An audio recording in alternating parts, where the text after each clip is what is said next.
বন্ধুরা, শুভ দুপুর সবাইকে জানাই। আশা করি সবাই ভালো আছে, আমিও ভালো আছি। তো আজকে রান্নার ভিডিও নিয়ে চলে আসলাম। যেহেতু রবিবার, একটু চিকেন করছি। তো আমি অলরেডি কড়াইয়ের মধ্যে তেল বসিয়ে আমি আলুটাকে ভাজা করে নিয়েছি। তো দেখো, এখন আলুটাকে আমি লাল লাল করে ভাজা হয়ে গেছে। আর আমি ভিডিওটা এখন শুরু করলাম বন্ধুরা। তো এই যে এখন আলুটাকে তুলে দেবো।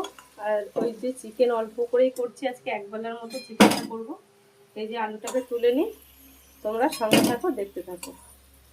তো তেলটা গরম হয়ে গেছে, এখন দিয়ে দেবো সামান্য পরিমাণে একটু চিনি। এটা কালারটা খুব ভালো আসে আর চিকেনটার টেস্ট হয় ভালো।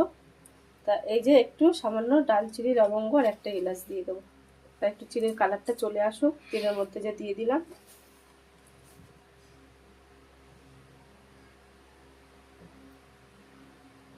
তো কালারটা প্রায় চলে এসেছে, এখন এটা ফোড়ন আমি দিয়ে দেবো। আর তার সঙ্গে একটু সামান্য জিরে দিয়ে দেবো, গোটা জিরে। এই যে গোটা জিরেটা দিয়ে দিলাম।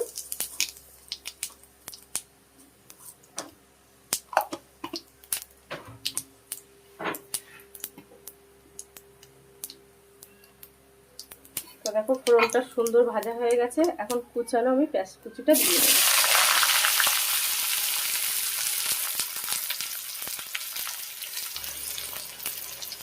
তো এখন এটাকে ভালো করে নাড়াচাড়া করে নেব, লাল লাল করে ভাজতে থাকবো, তোমরা দেখতে থাকো।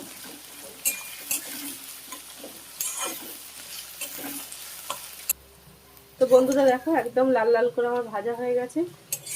তো এখন এর মধ্যে আমি দেবো একটু আদা রসুনের পেস্ট। এখানে আমার আদা রসুন আর কাঁচা লঙ্কা এরকম মিক্সিতে আমার পেস্ট করে রাখা।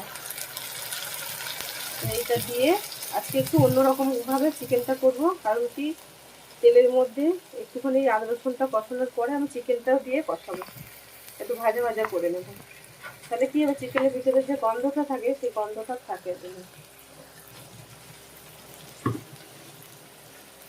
এই এখন একটুখানি ভালো করে আদা রসুনের যে গন্ধটা চলে যায় সেরকম একটু কষাবো। তো দেখো, আদা রসুনটা বেশ ভালো করে একটু কষিয়ে নিয়েছি। এখন আমার চিকেনটা ধুয়ে পরিষ্কার করে রাখা এই চিকেনটা আমি এর মধ্যে দিয়ে দেবো। দেখো, বেশ তেল ছাড়তেও শুরু করে দিয়েছি। এখন এই সময় আমি চিকেনটা দিয়ে একসঙ্গে ভাজা ভাজা করে একটু তেলের মধ্যে কষিয়ে দেবো।